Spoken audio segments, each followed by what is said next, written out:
All right, welcome to Beautiful Black Men with Dreads. Hey. Hey. Yeah, let them out.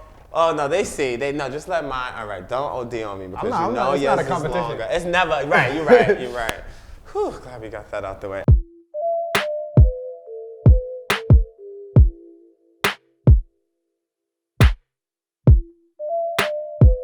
All right, so you're based in New York City. Yeah, but you grew up in Jersey.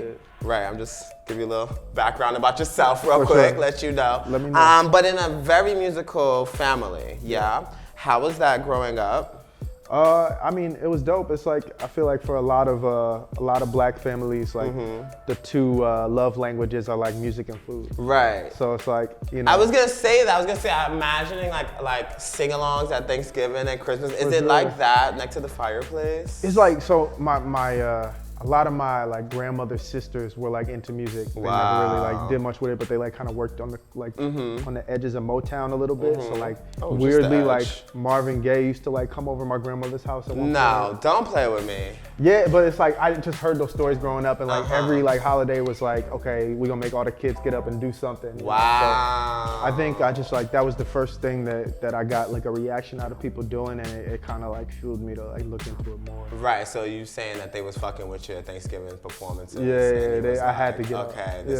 Okay, that's fab actually. And your dad is a musician, correct? Yeah. And he's paid for some fabulous bands that like we're still rocking at barbecues. Yeah. Does that make you nervous? No, it makes me happy to hear it. You know, it's like even like he's been like sampled and like kind of interpolated by some people too. So it's always like nice. Damn, to interpolated? Whoo! You tore that. Okay, sorry. Go ahead. Yeah, but like, you know, like it's just cool how like the DNA of black music, it just like keeps like filtering itself through into like new generations. So I just try and like carry the torch. Right, so you're not scared at all of what you have to live up to, or it doesn't make you feel any kind of way that like... I probably went through that, but at this point, you know, like I'm so like kind of in tune with what I'm trying to say, especially now like the new music I'm working on too. I feel like I'm finally coming into my own and like realizing what I have to like to give the world to listen to and stuff. So I'm just focused on that. Okay, fabulous. Wait, so what does your dad think of your music? Oh, he's very supportive. He loves it. You know, I think he in the beginning he kind of like was a little standoffish. He didn't want to like Really? He didn't want to like force me down because he's okay, I could see that. He's seen like extreme highs and lows, you know, and so I had the benefit of like watching his experience and like understanding that like it's not just like, you know, you put out a song and then you become Michael Jackson, right? You know, and I think that like practical knowledge, that experience, having that like him to put me on game was like very important. So he kind of just let me figure it out for myself, and he wanted to see how like committed to it I actually was. That's actually a great idea. He did that right. Yeah. So he lets you get your own path and lane. You know what I'm saying? For sure. Have you guys ever collaborated? We have. Yeah. He was he's been on like the last 2 projects I put out. He was on both. Oh really? Trying to get him to. He's coming up next week. I'm gonna try and get him to play. I love the trying to get him to like. You it's can't hard. just like you know, he knock doesn't on use his door and be like, Dad, can you? Well, he lives in Texas. Oh, okay. And also, he doesn't use computers to make music. Excuse me?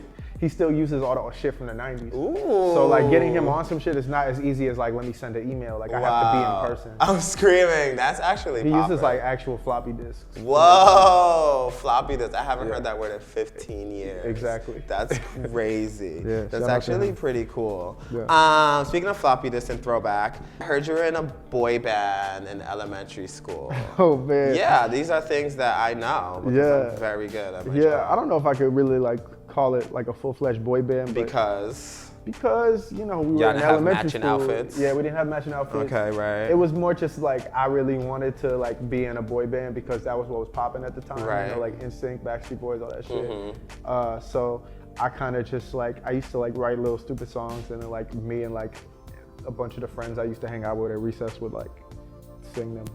There's no possible way I could even fathom like being that artistic and that cool in elementary school. It wasn't cool though. Like that shit was low-key corny. I imagine it very like Lean On Me, even though it wasn't like elementary school. You know when they were like singing in the motherfucking bathroom and it was just like these most beautiful ballads. It was not like that. That's what I'm imagining. Nah, I wish it was like that. It was kind of corny. In my head it was like that, but like all the kids are like, yo, why aren't you just like playing. And you guys are like huddled up in the corner. Like, do you remember any of the song names? Oh no, not at all. God damn it!